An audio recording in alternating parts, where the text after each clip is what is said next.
ഇന്ന് വെള്ളിയാഴ്ചയാണ്, അതുകൊണ്ട് നമ്മൾ നീക്കാനും നേരം വൈകി. നെസ്ഫല് പുതിയ ഡ്രസ്സ് എടുത്ത കടയിലാണ്. നീക്കാൻ നേരം വൈകിക്കൊണ്ട് വേറെ ഒന്നിനുള്ള സമയം കിട്ടിയിട്ടില്ല. ബാങ്ക് കൊടുക്കാൻ സമയമാണ്, അതുകൊണ്ട് തന്നെ ചടപടി വെച്ചിട്ട് മാറ്റിലേക്ക് കഴിഞ്ഞ് അതിനിടയ്ക്ക് വേറെ ചങ്ങായി സ്പ്രേ വേണമെന്നുണ്ട് റൂമിൽ നിൽക്കണം. റൂമിൽ കണ്ണാടി ചെയ്യാത്തതുകൊണ്ട് നെസ്ഫല് ക്യാമറ എല്ലാം നോക്കണത്. അപ്പോൾ ഇതിന് അഞ്ചിന്റെ മാറ്റിലേക്ക് കഴിഞ്ഞ് 5 റൂമൊക്കെ എത്തി. പുതിയ ഡ്രസ്സ് ഇട്ടുകൊണ്ട് തന്നെ 2 ജിമ്മാണെന്ന് പറയുന്നത്. എനിക്ക് ഏതായാലും അങ്ങനെ തോന്നിയിട്ട് നിങ്ങൾക്ക് തോന്നി. അനസ് പറഞ്ഞ് ഈ സംശയം ഉണ്ടെങ്കിൽ തീർത്തരാന്ന്. ഇവലിട്ട ഡ്രസ്സിൽ വേറെ ടെസ്റ്റ് ഉണ്ട് കേട്ടോ. ഇതെന്താണ് യൂണിഫോമാ? രമേശിന്റെ ഇടയിൽ നിന്നാ മരിച്ചേ. പറഞ്ഞില്ല തെണ്ടി.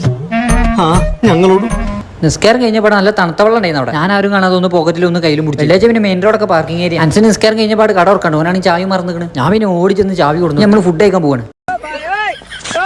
ഇവർ ഒരേ ഡ്രസ്സ് ഇട്ടിട്ട് 2 കൂടി കച്ചറയിക്കണം. നമ്മൾ ബിരിയാണി നോക്കി വേറെ ആയിട്ടാട്ടോ. കണ്ണാടി കണ്ടാ പിന്നെ പറയണ്ടല്ലോ. അങ്ങനെ നമ്മളെ ഫുഡ് വന്ന് അത് കഴിഞ്ഞ് നാരങ്ങ ഇറ്റിച്ചാണ്ടല്ലോ.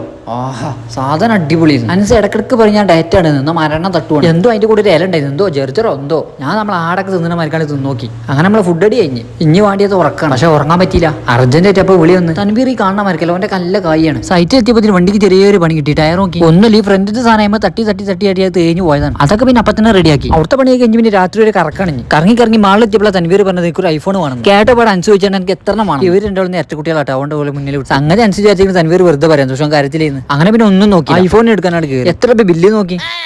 തൻവീറിനോട് EMI ആണോ ചോദിച്ചപ്പോ നോ റെഡി പൈസ.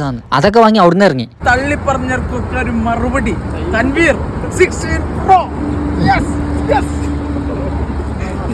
ഫോൺ എടുത്ത വകയിൽ തന്നെ തൻവീറിന്റെ ചെലവാണല്ലോ. ഫോണിന്റെ അൺബോക്സിംഗ് ഒക്കെ അവിടെ തന്നെ കഴിച്ചിട്ടോ. തൻവീറിന്റെ വകയായിട്ട് ബ്രോസ്റ്റൻ ഓർഡർ ചെയ്യും. അതിന്റെ കൂടെ ഫലൂദി. അതൊക്കെ കഴിഞ്ഞ് നമുക്ക് ഒരാളെ എയർപോർട്ടിൽ കൊണ്ടുവിടാണ്ടായിരുന്നിട്ടോ. അയാളെ നാട്ടിൽ പറഞ്ഞാൽ ചിരിച്ച് റൂമിലെത്തിയപ്പോൾ 2 മണി. അപ്പോൾ ഇത്രേ ഉള്ളൂ. Bye bye Tata good bye.